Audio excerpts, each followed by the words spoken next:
Tere! Mina olen Toomas ning selles videos näitan mõningaid nippe, mis aitavad tarkvaras BIM-Collab Zoom efektiivsemalt navigeerida. Peitmine. Üks enim kasutatavamaid funktsioone on elementide peitmine. Vahel soovime näha, mis on mingi elemendi taga, kuid selleks ei pea alati tegema lõiget ning seda siis nihutama. Näiteks kui soovime näha, mis on vahetult katusekatte all, siis võime lihtsalt katuselemendi valikusse võtta ning vajutada tühiku klahvi ning element peidetakse ära. Niikaua kuni element valikus on, saab selle tühiku klahvi vajutades ka taastada. Peita saab ka valikus oleval elemendil hiirega parem klõpsu tehes ning valida Show Hide element. Niimoodi saab peita kõik elemendid, mida soovitakse, kuid pärastiseks taastamiseks tuleb kasutada Restore View funktsiooni. Selleks tuleb vajutada kas seda nuppu siin või kiirklahvi kombinatsiooni Ctrl või Command plus R. Lisamärkusena mainin, et selliselt saab peita ka lõikepindasid, kuna nagu lõigete tegemise videos juba sai räägitud, siis lõikepinda loetakse kui omaette elementi. Läbipaistvus. Läbipaistvus toimib täpselt samamoodi nagu peitmine. Selleks on vaja element või elemendid võtta valikusse ning hiirega parem klõpsu tehes avanevalt menüült valida Set Transparent Opaque või siis kasutades kiirklahvi kombinatsiooni Ctrl või Command plus tugev T. Läbipaistvuse tugevuse sättimiseks tuleks võtta ülevalt menüüribalt Extra, siis Settings, seejärel Model ning valida slaideriga Transparency osakaal. Minul on valitud hetkel 95%, kuid see võib olla mis iganes number 60 ja 99 vahel, mida väiksem number, seda vähem paistab element läbi. Undo Redo. BIM-Collab Zoomis natuke vähem teada funktsioon on Undo Redo, kuna neid nuppe ei ole kuskil eraldi ikoonidega või menüü valikutes välja toodud. Õnneks on selleks klahvi kombinatsioonid, mida kasutavad ka enamik teisi programme ning arvuti kasutajatel peaks see olema suhteliselt tuttav. Undo jaoks on klahvi kombinatsioon Ctrl või Command plus Z ning Redo jaoks Ctrl või Command plus Y. Perspective Mode versus Orthographic Mode. Nagu enamikes 3D võimekusega joonestusprogrammides, siis ka IFC vaaturis on võimalik vaadata mudelit nii perspektiivi vaates kui ortogonaalses vaates. Selleks on need kaks nuppu siin. Realistlikuma ruumitunnetusega mudeli vaatamiseks kasutatakse enamjaolt perspektiivivaadet, kuid näiteks lõikega plaanivaate jaoks on ortorežiim kindlasti parem. Samuti on ortorežiimiga hea kõrvutada plaanivaatel või lõikes punktipilvest saadud andmeid. Zoom to fit. Kui tuleb ette olukord, kus mudel on kuskil kaugel või mõnd ristumisreeglit jooksutades element kuvatakse ekraani vaatest väljaspool, siis aitab välja selline funktsioon nagu Zoom to Fit. Seda saab rakendada kas sellest nupust siin või siis topeltklõpsuga hiire rullikul. Zoom to Selection. Samuti hästi efektiivne viis mõnda elementi valikusse võttes on teha sellel topeltklõps, mis toob selle elemendi koheselt ekraani fookusesse. Näiteks kui siin teeme hiire vasaku klahviga ühe klõpsu aknal, siis võetakse aken küll valikusse, aga kui teeme topeltklõpsu, siis zoomitakse kohe akna juurde. Zoom to Selection funktsiooni saab käivitada ka sellest luubiga nupust siin või siis vajutades klaviatuuril End klahvi. Eriti kasulik on see funktsioon siis, kui hüpata perspektiivivaate ja ortorežiimi vahel. Kuna BIM-Collab Zoom käsitleb neid vaateid eraldi, siis sama koha juurde naasemiseks on väga praktiline töövõte võtta mingi element valikusse ning siis vaadet vahetades vajutada Zoom to Selection nuppu. Orbit versus Fly Mode. Vaikimisi on vaaturis sisse lülitatud Orbit Mode. Mudeli eemalt vaatamiseks on see kõige mugavam ning mudelit keeratakse ümber hiire vasaku klahvi alla vajutamisel tekkinud punkti. Aga selliselt on halb minna nii-öelda hoone sisse ja seal ruumides ringi vaadata. Selleks on olemas Fly Mode režiim. See lülitab sisse nii-öelda mänguri vaate, kus on kõige hõlpsam navigeerida kasutades klahve 2V SAD või nooleklahve. 2V või ülesnool on edasiliikumiseks, S või allanool tagasiliikumiseks, A või vasaknool vasakule ning D või paremnool paremale liikumiseks. Q-klahviga pööratakse vasakule ning E-klahviga paremale. Page up liigub vertikaalselt üles ning page down alla.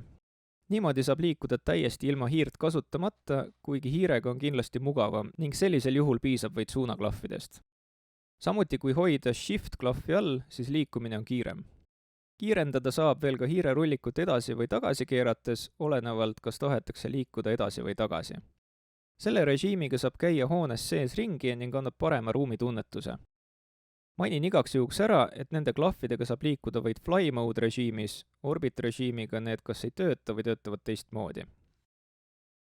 Field of view ja fly speed. Eelneva punktiga käsikäes käib field of view ehk kaamera vaatenurga seadistamine. Selle sättimiseks tuleks valida ülevalt menüüribalt extra, siis settings, seejärel navigation ning valida slaideriga field of view väärtus. Optimaalne siinkohal oleks väärtust circa 70–95. Mida suurem väärtus, seda suurem on vaatenurk ning ekraanil kuvatakse rohkem infot. Liiga suur väärtus tekitab juba moonutatud, niinimetatud kalasilma efekti. Samast seadistuste aknast saab valida ka liikumiskiiruse lennurežiimis, ehk kui nooleklahvidega ruumides navigeerimine tundub liiga aeglane, siis võib fly speed sliderit nihutada suurema väärtuse suunas. Selection window. BIM-Collab Zoomis on võimalik selekteerida elemente ka sarnaselt paljudest joonestusprogrammidest tuntud töövõtetele. Kui hoida all kontroll või command klahvi, muutub hiirekursor kastikujuliseks, mille ülevas vasakus nurgas on nooleke. Kui nüüd hoida vasakut hiireklahvi all ja tõmmata paremas suunas, siis valikusse võetakse kõik elemendid, mis jäävad üleni valikuaknasse. Kui aga tõmmata kast paremalt vasakule, selekteeritakse kõik elemendid, mille kas või väiksemgi osa jääb valikuaknasse. Täpselt nagu AutoCADis või paljudes teistes enim kasutatavates joonestusprogrammides. Osamudelite lokaalne sissetoomine. Kui projektil on üles seatud project folderi töövoog, siis projekti sisse logides kuvatakse kõik osamudelid automaatselt. Mudeleid saab aga sisse tuua ka lokaalselt kõvakettalt ning selliselt lisatud osamudelid jätab BIM-Collab Zoom meelde iga kasutaja jaoks eraldi, kuid need ei kajastu teiste osapoolte project folderi mudelipangas. Selleks tuleb ülevalt menüüribalt võtta fail, seejärel add to project ning valida enda arvutist fail, mida soovitakse projektile lisada, olgu selleks siis IFC mudel või punktipilv. Samuti võib need failid lihtsalt lohistada navigeerimise aknasse. Eristatakse need lokaalselt sisse toodud osamudelid või punktipilved nõnda, et pilveikooni asemel on osamudeli ees kaustaikoon. Sellist töövoogu võib vaja minna näiteks siis, kui mõnda osamudelit on töödeldud teises tarkvaras, näiteks SimpleBIM-is on ainult pööningu katuse konstruktsiooni elementide jaoks juurde arvutatud mahuinfo ning sellise osamudeliga on lihtsam koostada teatud tabeleid, kuid samas ei ole otstarbekas hoida seda project folderi mudelipanga kaustas. Lokaalset mudelite sissetoomist on mugav kasutada ka siis, kui soovitakse lihtsalt mõnda osamudelit vaadata või mitut mudelit omavahel kokku tõsta, olenemata projekti olemasolust. Lihtsalt tuleks avada BIM-Collab Zoom ning lohistada soovitud osamudelid navigeerimise aknasse.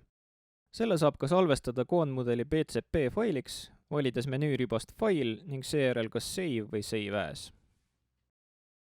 Vaadete kiirklahvid.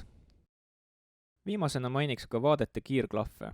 Kui muidu saab vaated kätte, klõpsates selle nupu kõrval asuvat noolekest ning seejärel sirvides menüüst valida sobilik variant, siis kiirklahvi kombinatsioonidega on väga hea kiiresti saada pealt, alt, eest, tagant kui ka külgvaated ühe liigutusega. Näiteks Ctrl või Command +5 annab meile pealtvaate ja Ctrl või Command +2 eestvaate. Loogika on võetud numpadi ehk klaviatuuri numbripadja järgi, kus numbrid 2, 4, 6 ja 8 on suunaklahvid. Siinkohal 5 on keskel, millega on sobilik seostada pealtvaadet ja 0 on võetud altvaate jaoks. Võrdusmärk on paraku Eesti tähestiku laotusega klaviatuuridel puudu eraldi klahvina. Selle saab kätte vajutades klahve Shift ja 0 korraga. Sellepärast sellist vaadet nagu Look Perpendicular ehk vaate risti ei ole hea võtta kiirklahvi kombinatsioonina.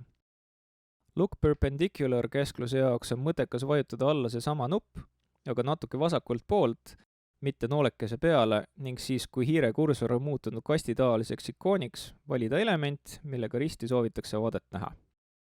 Loodan, et selles videos oli küllaga avastamisrõõmu ning sai mõne mõttetera juurde, kuidas BIM-Collab Zoomi vaaturist maksimum võtta. Järgmise korrani!